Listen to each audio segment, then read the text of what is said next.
வணக்கம் மக்களே, சற்றுமுன் கிடைத்த தகவல் ஒன்றை பார்க்க போகிறோம். தமிழ்நாட்டில் வெற்றி யாருக்கு? இந்திய நிறுவனத்தின் புதிய கருத்து கணிப்பு திடீர் தகவல். இந்தியா ஒரு தகவலை பற்றி தான் நாம் பார்க்க போகிறோம். தகவலை பார்ப்பதற்கு முன்னதாக நீங்கள் நம்முடைய சேனலுக்கு புதிய பார்வையாளர்களாக இருந்தீர்கள் என்றால் மறக்காமல் நம்மளுடைய சேனலை சப்ஸ்கிரைப் செய்து வைத்துக் கொள்ளுங்கள் மக்களே. கூட இருக்க பில்லைக்கனும் ஆளில் கொடுத்து வைங்க. அப்போ தான் அரசியல் சார்ந்த நிகழ்வுகளாம் தினசரி உடனுக்குடன் தொடர்ந்து தெரிந்து கொள்ள முடியும். வாங்க வீடியோக்குள்ளே போயிடலாம். தற்போது தேர்தல் நடந்த பின் பார்த்திங்கன்னா நிறைய விதமான கருத்து கணிப்புகளும் முக்கியமான விஷயங்களும் சதவீதங்களும் ஓட்டுக்கான பர்சன்டேஜுகளும் பார்த்திங்கன்னா ஊடகங்களிலோ செய்தி வாயிலாகவோ மக்களின் கருத்துக்கள் மூலமாகவோ பேச்சுக்கள் மூலமாகவோ ஒலிக்க தொடங்கி இருக்கிறது. அந்த வகையில் யார் அடுத்த முதல்வராக வரப்போகிறார்கள்? மீண்டும் ஸ்டாலின் ஆட்சி தொடர போகிறதா? இல்லை எடப்பாடி எதிர்க்கட்சியாக இருந்து ஆளுங்கட்சியாக மாறப்போகிறாரா? இல்லை தவேக தலைவர் விஜய் ஆளுங்கட்சியாக வரப்போகிறாரா? இல்லை நாம் தமிழர் கட்சி ஆளுங்கட்சியாக வரப்போகிறதா? அப்படின்ற ஒரு பக்கம் எதிர்பார்ப்பும் கிளம்பி கொண்டிருக்கிறது.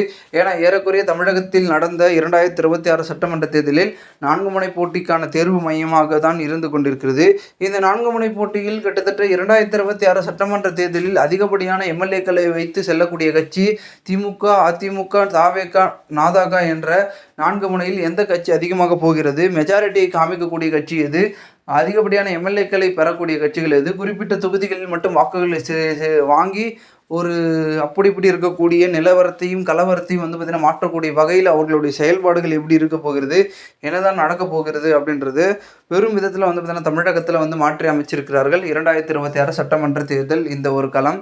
அப்படி இருக்கும் பட்சத்தில் தேர்தலுக்கு பின் பேசக்கூடிய பேச்சுக்கள் மூலமாகவே மே 4ஆம் தேதி நடக்கக்கூடிய இந்த வாக்கு எண்ணிக்கையில் மாற்றம் நடக்குமா?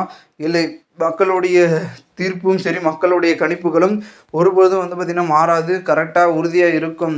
விசிலுக்கா மற்றும் ஏற்கலப்பைக்கா இல்லை உதயசூரியனுக்கா இரட்டை இலையா இல்லை அவர்களுடைய கூட்டணி கட்சிகள் சின்னத்திற்கா வாக்குகள் அதிகமாக பெற்றிருக்குதா அப்படின்றத நம்ம பொறுத்துந்தான் பார்க்கப்பட வேண்டும்.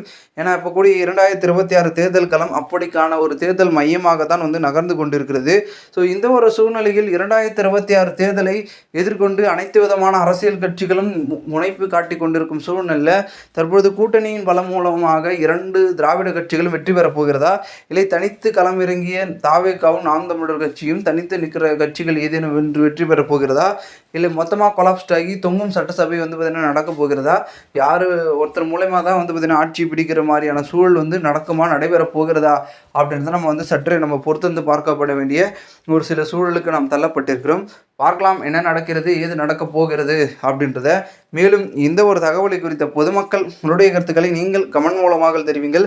போன்று நீங்கள் அரசியல் சார்ந்த நிகழ்வுகளாம் தினசரி உடனுக்குடன் தொடர்ந்து தெரிந்து கொள்ள நம்மளுடைய சேனலை சப்ஸ்கிரைப் செய்து வைத்துக் கொள்ளுங்கள் மக்களே. நாம் அடுத்தடுத்த வீடியோவில் சந்திக்கலாம். அதுவரை உங்களிடமிருந்து விடைபெறுகிறேன். நன்றி, வணக்கம் மக்களே.